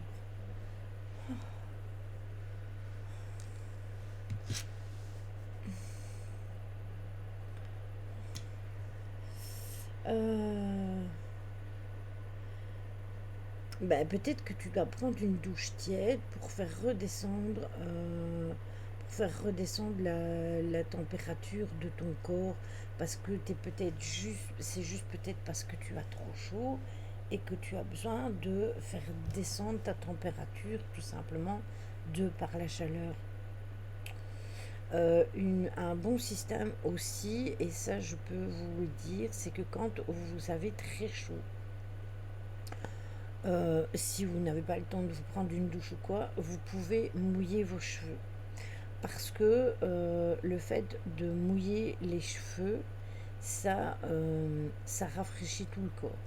Et si vous n'arrivez pas à dormir parce que vous avez trop chaud, et ça je l'ai déjà dit en stream, parce que je me rappelle que Caro m'a dit qu'elle faisait la même chose que moi, vous prenez un essuie de bain, donc une serviette, vous la mouillez, vous la tordez énormément, hein, vous la tordez un max, vous vous couchez et vous la posez sur vous. Elle va faire redescendre la température corporelle de votre corps et ça va vous permettre de vous endormir tout simplement. Voilà, on lui donne des conseils à notre petit Calimero. Alors, ces statues ont un nez aquilin, construite entre le XIVe siècle et le XVIIe siècle. Elles représenteraient des ancêtres divinisés. Elles seraient alignées sur des AU, des plateformes érigées parallèlement au rivage, souvent complétées par des chambres funéraires. Ces AU sont considérés comme tapus, c'est-à-dire qu'ils sont sacrés et interdits. C'est un mot qui finira par donner tabou même dans la langue française. Elles sont sculptées à la roche même d'un volcan et leurs dimensions imposantes ont suscité de nombreuses questions quant aux techniques qui ont été employées pour les réaliser et dans la mesure où les habitants de l'île ne disposaient pas de métal. Leur transport et leur érésion ont également fait l'objet de nombreuses théories. En effet, ce qui est quand même bizarre, c'est que non seulement elles ont un poids énorme, elles sont considérées comme étant, elles ont des chambres funéraires, donc on peut se dire que tout simplement c'était pour enterrer, enterrer leurs morts, mais et qu'après il y avait des rituels qui étaient faits justement en hommage à leurs défunts.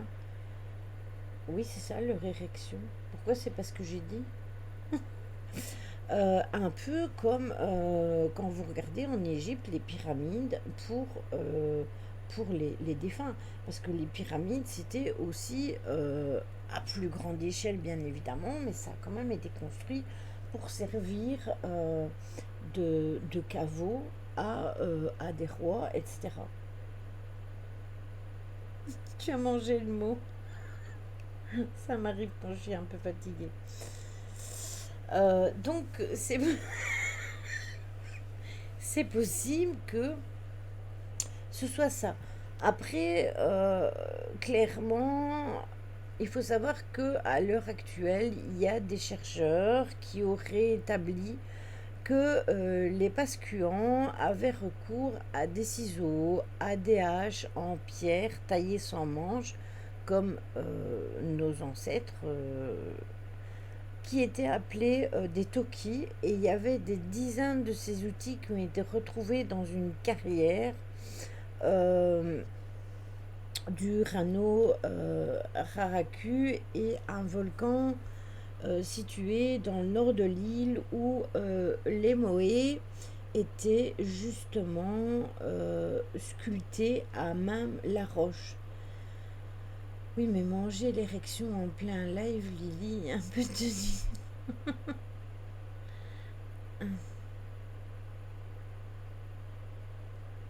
Oui, aussi, Véro, elle a raison. Ça aussi, ça peut fonctionner. Ou tu prends une douche et tu ne te sèches pas.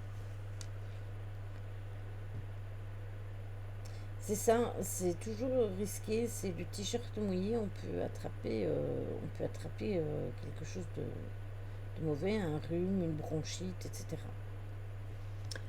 Alors, les parois auraient été faites de tuf volcanique. C'est un matériau qui est beaucoup plus tendre que la pierre employée pour fabriquer des outils. Et les statues étaient taillées en position allongée. Une fois terminées, elles étaient détachées en taillant le dos et elles glissaient le long de la pente. Elles étaient retenues par des cordages et c'est comme ça qu'elles étaient ensuite gravées sur le dos de la statue et qu'ils pouvaient représenter les tatouages de leurs ancêtres divinisés. Encore une fois, quand vous regardez, on revient encore avec, comme les Égyptiens, les Égyptiens c'était pour enterrer leur roi, etc. Et peut-être que eux aussi c'est ce qu'ils faisaient. Après, dites-vous, oui, c'est vrai, on se demande comment ils ont pu les construire, mais tout pareil, comment est-ce qu'ils ont fait pour construire des pyramides dans le passé, alors qu'au jour d'aujourd'hui, pour monter un building, on a besoin de grues. Voilà. Donc, c'est toutes des choses qui sont interpellantes parce que il y avait quand même une épineuse question de transport de blocs et de monter les blocs et de les mettre et de les apposer. Tout comme là, il y a exactement la même chose, c'est cette épineuse question de transport parce que il y a de nombreuses sculptures qui ont été inachevées, qui ont été retrouvées dans une carrière à différents niveaux de complétude qui ont permis aux archéologues de mieux comprendre le procédé de la fabrication. Donc apparemment, une fois que c'était fini, eh bien, elle devait encore être acheminée à l'heure à U et parfois à plusieurs kilomètres de la carrière. Donc cette question aussi a suscité de nombreuses théories. Le plus communément, on a dit qu'on a pu estimer que les Pascouans avaient recours à des traîneaux de bois, tout comme on a dit qu'en Égypte, pour transporter les blocs des pyramides, eh bien, ils utilisaient un bateau avec un fleuve. Mais bon, voilà, c'est des rondins de bois aussi, plein de choses de ce style-là ont été évoquées. Après, on n'y était pas. Donc, ce n'est que des suggestions. Je vais me coucher, moi, je sens que c'est la fin de la semaine, je tiens plus. Belle soirée à vous. En tout cas, merci beaucoup pour l'accueil. Vous êtes adorables. À une prochaine fois. Eh bien, quand tu veux. J'espère que tu viendras lundi. Bonne soirée à toi et bonne nuit. Et bienvenue à toi. Re-bienvenue à toi. Voilà. Il y a quand même des grandes similitudes entre des grandes similitudes entre les différents statuts qui pourraient être liés à ces contraintes de transport. Une fois arrivé sur le RAU, eh bien, c'est possible que les statuts recevraient la touche finale avec des yeux qui étaient quand même mis en obsidienne et le corail était apposé dans les orbites vides. C'était prévu à cet effet. Et ça, c'était la dernière étape qui permettait tout simplement de leur donner vie. Voilà. C'est quand même un grand mystère parce que ça serait toutefois très difficile d'obtenir des informations précises sur les Maïs et sur les cérémonies auxquelles ils donnaient lieu dans la mesure où leur culte aurait déjà disparu au moment de l'arrivée des êtres humains d'autres pays sur l'île de Pâques en 1722. Ce qui veut dire que quand l'île a été trouvée, elle a été trouvée telle qu'elle. Ça ressemble assez au rite égyptien avec cette histoire de donner la vie. Oui, je suis d'accord. Je suis d'accord. C'est moins gros, mais ça ressemble fortement. Et puis aussi parce que c'était mis pour mettre les... C'était quand même comme des tombes, entre guillemets. Un peu comme il y avait aussi sur certaines îles, après il faudrait que je le retrouve, avec des genres de menhirs qui étaient posés comme ça et un au-dessus. On voit ça dans l'île des Trans-Cercueils, c'est une série, ça n'a rien à voir, mais et en dessous, il y avait des caveaux. Donc c'était aussi des rites funéraires. Mais, voilà, merci, c'est ça que je cherchais, les dolmens. Merci beaucoup. Donc d'après les scientifiques, eh bien, il y aurait peut-être eu une sécheresse, il y a peut-être eu un séisme ou un tsunami qui aurait tout simplement entraîné des troubles importants et l'émergence d'un nouveau culte qui est dédié aussi à l'homme oiseau, le Tangata Manu. Ça pourrait être aussi des bouleversements climatiques qui auraient naturellement abouti à la disparition des forêts qui étaient peut-être essentielles pour la survie de Pascuan et l'érection des Maoris, bien évidemment. Les maladies apportées par les autres aussi, par le fait que, vous savez, il y a toujours des pays qui viennent visiter d'autres îles, et ça, c'est pas d'aujourd'hui. Et il y a aussi eu des raids d'esclavagistes qui sont partis du Pérou mettre le dernier clou sur cette civilisation du XIVe siècle. Plus de forêt, plus d'animaux, c'est ça.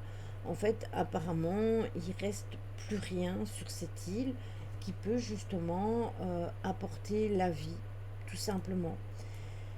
Et la simple présence de ces constructions monumentales dénote quand même sur une organisation assez importante, assez complexe. Et c'est quand même une étonnante histoire sur une population polynésienne isolée complètement au milieu de l'océan Pacifique et qui comptait quand même à son apogée au départ plus ou moins 1500 habitants décimés grâce aux charmants visiteurs. Oui, c'est ça. Parce que c'est possible que ce sont les visiteurs qui sont venus chasser les animaux, qui sont venus s'approprier les forêts, qui ont apporté des maladies, puisqu'il y a eu le choléra, tout ce genre de maladies, la peste, etc.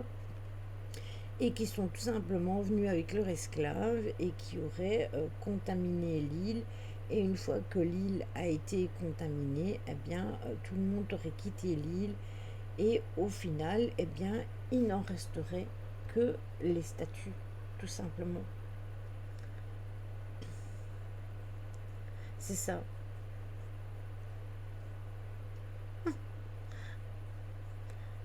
Le pommeau de douche de mon étage qui vient d'exploser. Comment t'as fait? Parce que je suppose que c'est pas la parole de douche. La paroi de douche.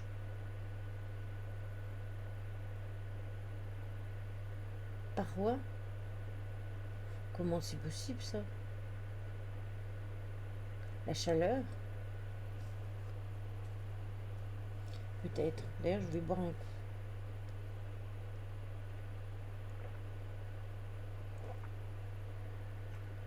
La vitre. Oui, mais c'est solide ça normalement. Ça pète pas comme ça.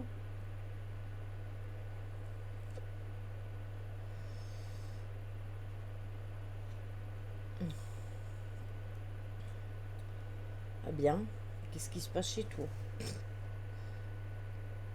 Un chaud et froid, si tu as un impact sur la vitre et non, ça c'est carglass, pardon. Non, ce n'est pas la fenêtre dans la salle de bain. Non, ce n'est pas de. Je n'ai pas de fenêtre dans la salle de bain en haut. Non, on ne parle pas de la fenêtre de la salle de bain, on te parle de la paroi de la douche. Est-ce que ta paroi de douche est faite en verre? C'est de ça qu'elle parlait, Caro. Et souvent aussi contraints d'abandonner leur Dieu, leur croyance ancestrale pour ce bon catholicisme. Eh oui.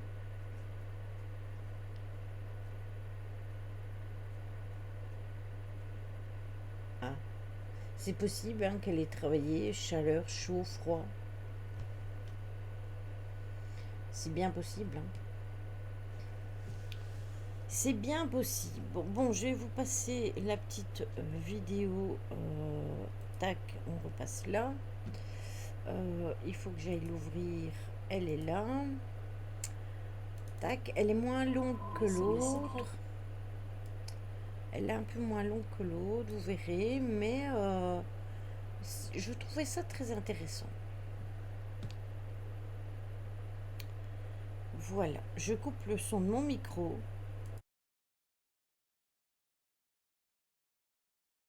Le secret des Moaïs de l'île de Pâques.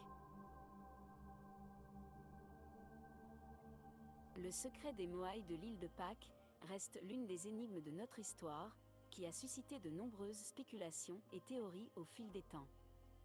Les Moaïs sont des statues monumentales en pierre de lave, qui ont été sculptées par les anciens habitants de l'île de Pâques. Cette île mystérieuse est située dans l'océan Pacifique, à près de 3800 km des côtes du Chili.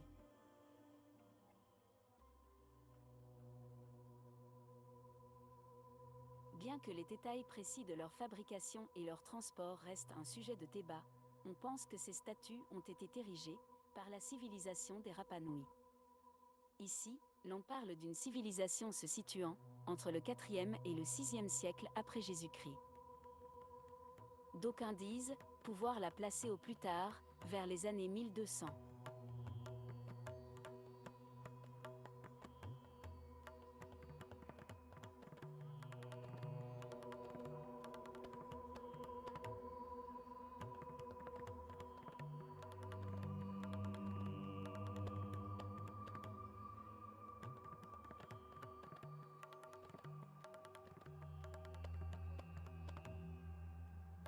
Voici une représentation d'un groupe d'ouvriers de la pierre, débitant des rochers de lave, en vue de la création d'une sculpture monumentale.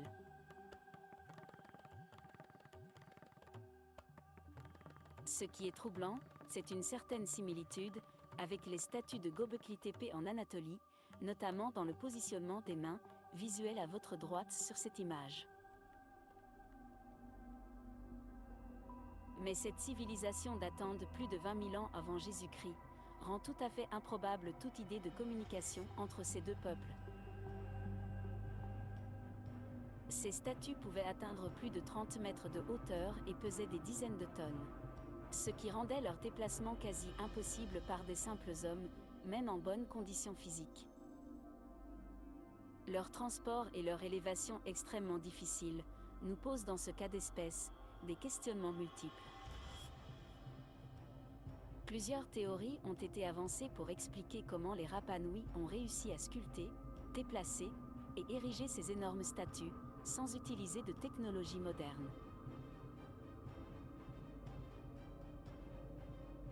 Certains suggèrent l'utilisation de rondins de bois comme rouleaux et des cordes pour les déplacements. D'autres pensent à l'extrême qu'ils ont utilisé la technique de lévitation pour ces tâches, ou bien les ondes sonores. Le recours à l'antigravité facilitant aussi le travail d'inclinaison pour faire tenir debout ces moaïs. En somme, toutes les théories allant des plus simples aux plus farfelues circulent ça et là.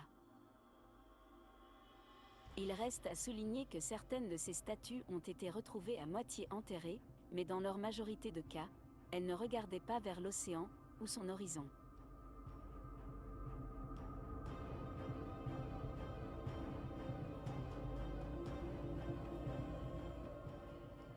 Serait-il possible alors que cette minuscule île du Pacifique soit en fait la résurgence d'un continent entier disparu, avec des statues implantées en pleine terre? Dans tous les cas, il est probable que ces moaïs avaient une signification religieuse et culturelle importante pour le peuple Rapa Nui ou de ses prédécesseurs. Ces gigantesques statues étaient probablement des symboles de pouvoir et de prestige, représentant peut-être des ancêtres déifiés ou des chefs importants. Certains moaïs étaient placés sur des plateformes cérémonielles appelées Ahu, tandis que d'autres étaient positionnés d'une manière anarchique. L'un des mystères les plus intrigants entourant les moaïs reste la raison pour laquelle leur construction massive a cessé. Une histoire qui s'arrête subitement, avec certaines statues inachevées dans les carrières. Plusieurs hypothèses ont été évoquées à ce sujet, notamment l'épuisement des ressources naturelles, les conflits internes et des changements dans la société et la culture Rapa Nui. Ou bien encore, l'arrivée d'un énorme tsunami, expliquant ainsi la forte inclinaison et le renversement de certaines statues. Cela nous semble l'hypothèse la plus crédible pour l'issue fatale de cette civilisation. Maintenant, malgré les recherches et les études, de nombreuses données restent toujours incertaines, comme la datation de cette culture humaine.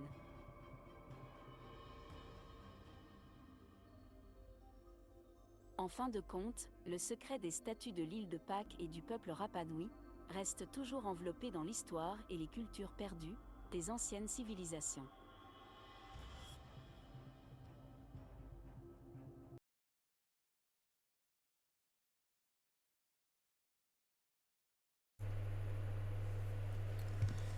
Voilà. Et c'est quand même étrange, c'est possible qu'il y ait une fissure quelque part et que ça ait cassé tout simplement. Tu m'étonnes, tu m'étonnes. Après, ce que moi j'ai trouvé troublant aussi quand j'ai visionné la vidéo, c'est qu'encore une fois, on parle de tsunami. On parle encore de tsunami qui aurait. Sauf que là, l'île est toujours visible.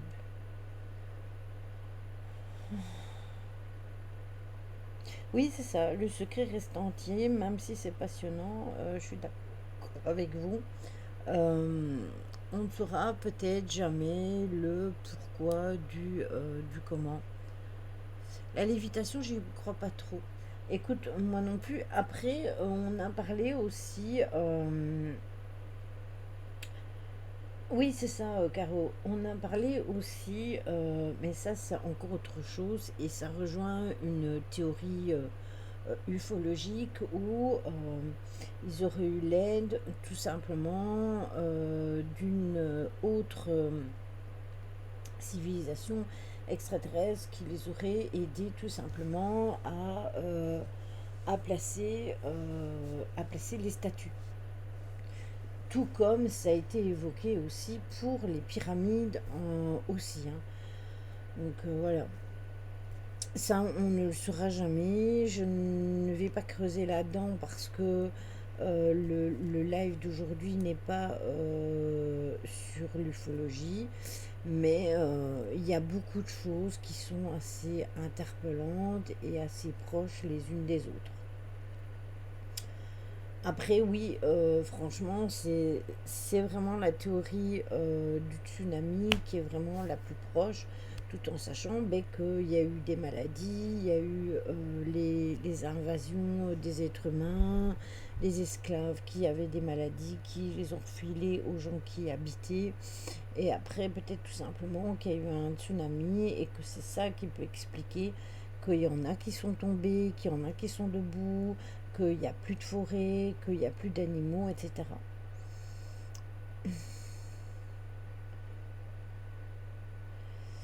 Si on part de ce principe, alors ils n'auraient pas tué leurs armes, mais bon, c'est pas le sujet. Oui, ben c'est ça, je suis d'accord avec toi. Je suis d'accord avec toi. Mais quand tu regardes, ils sont sur une île abandonnée et les pyramides sont dans un grand désert. Je remarque que quand il y a le système insondable pour le moment, on va vite vers la théorie alien. Oui, c'est ça. C'est ça. C'est ça parce que, en fait, quand il n'y a plus aucune théorie qui sont plausibles, après, clairement, je trouve que les statues sont plus... C'est plus possible que ce soit des êtres humains qui les aient montés, plus possible que les pyramides, ça me semble énorme. Énorme dans le sens où avec le matériel qu'ils avaient et au jour d'aujourd'hui, quand on a le matériel qu'on a aujourd'hui, le temps qu'il faut pour monter un building, mais voilà.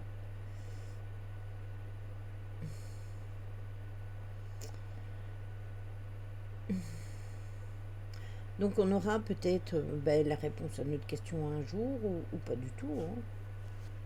Ou pas du tout.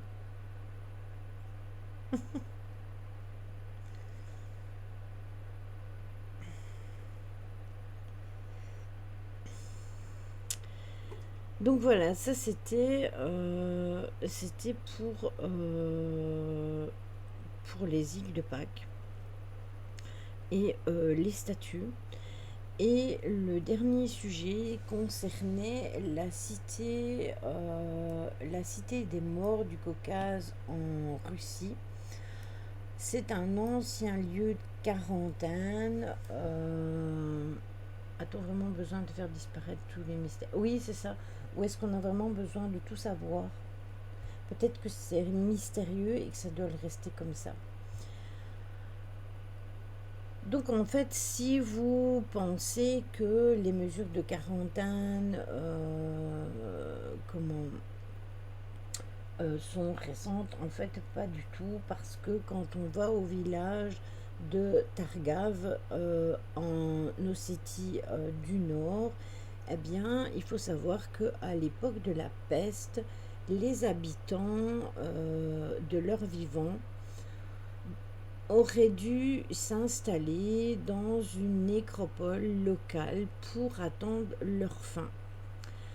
C'est dans la vallée de Guiseldon en Ossétie du Nord où on a le plus d'atouts que bien des régions environnantes parce que la plupart des touristes viennent avec un objectif très précis, tout simplement c'est de comprendre pourquoi ça a été créé. Alors, ce sont des cryptes de pierre au nombre d'une centaine qui servaient de lieu de repos final aux anciennes familles ossètes en route vers l'au-delà. Certains des corps reposeraient dans des cercueils en forme de canoë, ce qui pousse les archéologues à se demander si les gens de là-bas croyaient que passer aux enfers signifierait traverser un fleuve spirituel. il y a une tour voisine qui surveillerait la colline et ne fait que ajouter de la mélancolie à cet endroit.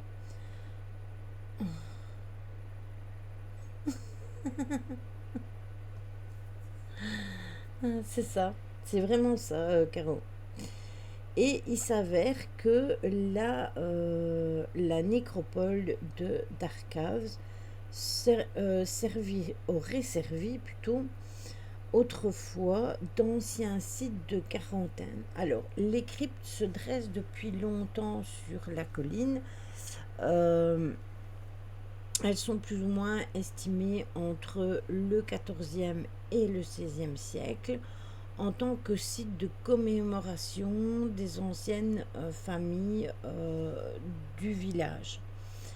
Mais lorsque il y a eu une vague de fléaux, très probablement comme le choléra, la peste, la variole, qui ont frappé ces régions-là, plus ou moins au XVIIIe siècle, eh bien, les habitants auraient trouvé une autre utilisation à ces monuments qui avaient été créés à la base et s'en seraient servis comme lieu de quarantaine.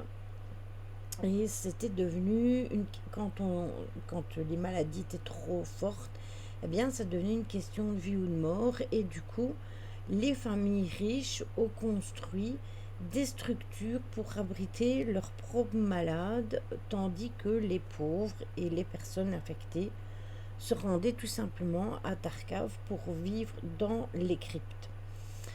Il y a une légende qui soutiendrait qu'en réalité, que la construction des tombes aurait été motivée par la malédiction d'une sorcière. Et d'après certaines des histoires, eh bien, les hommes du village, oui, ça doit être beau aussi. Les hommes du village auraient en effet commencé tout simplement à se battre pour une charmante jeune femme mystérieusement apparue ainsi d'un jour au lendemain à Darkave. Et ils auraient tout simplement laissé leur travail inachevé pour trouver des moyens de la demander en mariage et ils auraient fini par s'entretuer en duel pour obtenir les faveurs de cette jeune femme. Les femmes de la région, peut-être tout simplement par dépit, l'auraient quant à elles alors qualifiée de sorcière et les hommes auraient fini par la tuer afin de s'assurer que seul Dieu pourrait la voir. C'est ça, Caro.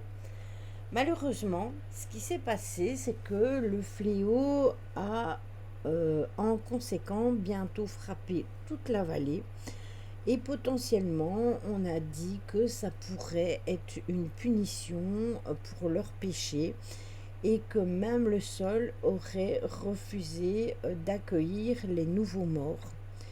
Il y aurait des tombes qui alors auraient été construites en surface, ce qui a conduit à l'édification de premières cryptes encore debout au jour d'aujourd'hui. Je vous montrerai des photos. J'ai pris des photos parce que c'est impossible de trouver des vidéos sur ce sujet-là au jour d'aujourd'hui. Il faut savoir que les structures auraient été bâties avec des ouvertures très basses, comme des fenêtres, où les corps étaient tout simplement transportés vers leur lieu de repos final. Donc les victimes des épidémies du XVIIIe siècle ont à leur tour utilisé ces entrées-là pour se faufiler à l'intérieur et puis attendaient que leurs proches leur apportent de la nourriture. Ils se cachaient en fait. Comme s'il n'y avait pas de remède pour de nombreuses maladies à cette époque-là, les gens vivaient parmi les eaux jusqu'à ce qu'ils rejoignent eux aussi l'au-delà. Certaines des cryptes possèdent par ailleurs des puits devant elles. Attendez, une mouche. euh, devant elle, et il y a une légende locale qui dit que si vous faites tomber une pièce de monnaie à l'intérieur de ces trucs-là, eh bien qu'elle frappe un rocher en descendant et qu'il y a de fortes chances pour que les âmes des défunts de ces sépultures aient rejoint les cieux, et que pour la plupart des gens, ça serait la seule issue possible. Donc quand vous envoyez la pièce, eh bien en fait vous les permettez et vous les libérez. Dans le sud américain, il y a des gens qui vivent dans les cimetières. Ouais. La pièce pour Charon. Charon? Non, ce serait quand tu enverrais la pièce, en fait, eh bien, tu les permettrais tout simplement de se libérer et d'aller à la lumière, aux cieux, tels que eux y pensent, en fait.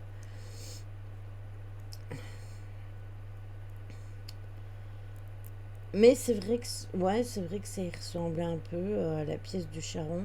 Après, je peux vous montrer les photos. Tac, attendez, il faut que j'aille vous les chercher. Euh, tac, pour que vous fassiez une idée de comment c'était. Voilà, attendez, hein, je vais vous modifier et je vous capture, modifier, changer. Voilà. Ah ben non, ça fonctionne pas, attendez. Ah, voilà. Vous voyez, ça ressemble à ça. Voyez, vous avez la tour dont je vous parlais là au-dessus. Ah oui, juste, c'est vrai, t'as raison, Caro. Oui, c'est vrai, il posait une pièce. Donc vous avez la fameuse tour dont je vous parlais. Et puis là, vous avez toutes les petites maisons, on va dire comme ça. Et vous en avez là qui grimpent plus haut. Et tout ça, il y en a des plus petites et des plus grandes. C'est parce qu'en fait, les plus grandes, elles ont été érigées après sur les plus petites, et qu'il y en a qui n'ont pas été érigées après. L'autre photo, elle est comme ça. Là, on voit de beaucoup plus près. En fait, Malalote, comment les Celtes, quand tu avais quelqu'un qui était défunt, ils mettaient des pièces sur les yeux. Et l'autre photo, elle est comme ça. Voilà. Vous voyez, vous avez, parce qu'il y a même un cours d'eau, hein, donc ils étaient vraiment pas loin d'un cours d'eau. Et, mais c'est celle-là quand même qui est la plus interpellante, parce que justement, on voit très bien la tour dont je vous parlais. Et en fait, apparemment, il y avait une surveillance qui se faisait sur ceux qui rejoignaient les petites maisons et qui potentiellement étaient en fin de vie parce ils avaient des maladies. Voilà. Voilà, voilà.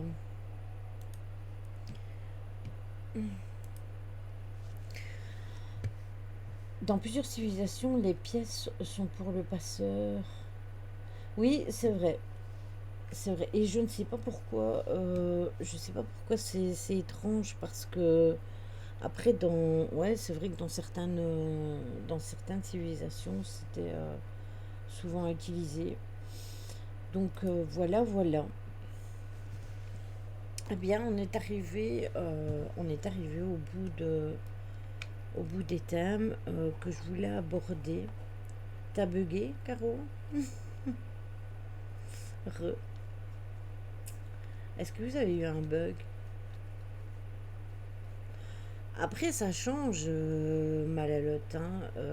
On peut aller sur tous les sujets, et c'est ça qui est intéressant, bien évidemment. Non, pyjama time.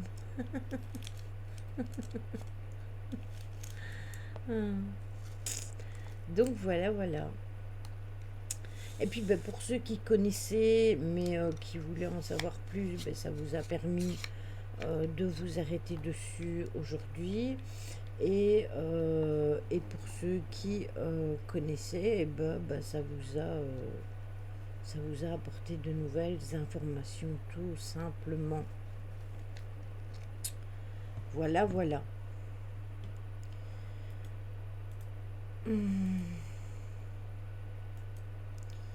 Voilà. Bon, attendez. Tac.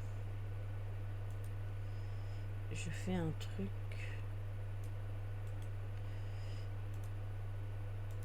Voilà. C'est ça, ça vous a résumé. Oui, c'est ça, le remémorer. Merci, Caro.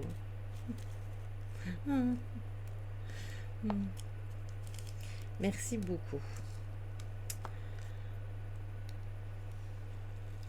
Oui, Caro, je vais essayer.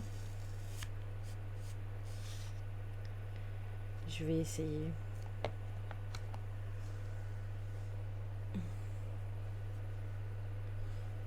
Il y a Chachou là, vous le verriez, il est couché au sol, sur le dos, les 4 fers en l'air, il me regarde, il est au bout de sa vie.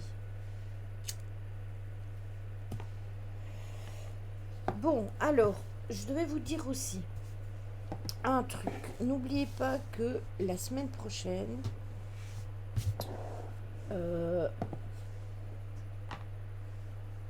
c'est la semaine où je vais peut-être, on verra. Je vais essayer. Tantôt il est venu, ses 2 frères sont venus.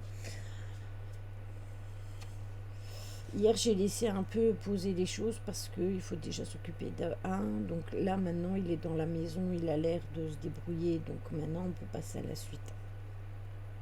Donc je vous disais, lundi, il n'y aura pas de live, ce sera mardi.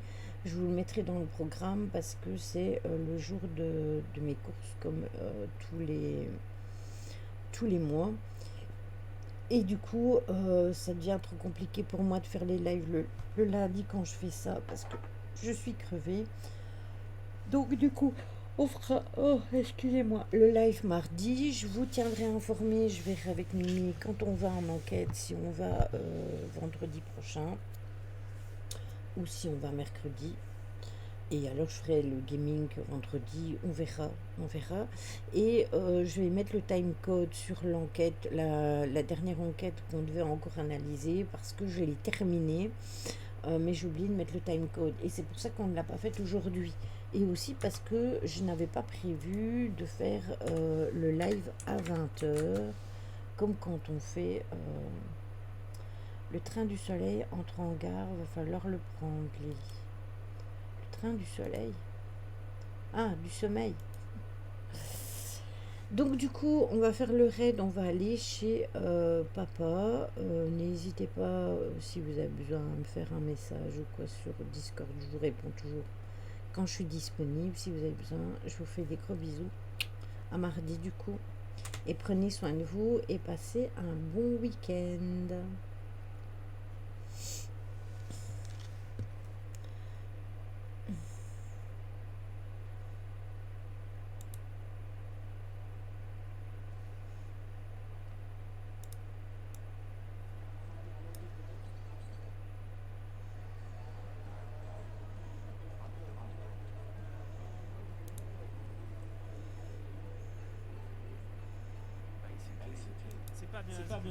C'est pas bien. Et merci infiniment à la Time et Purple 4 de débarquer avec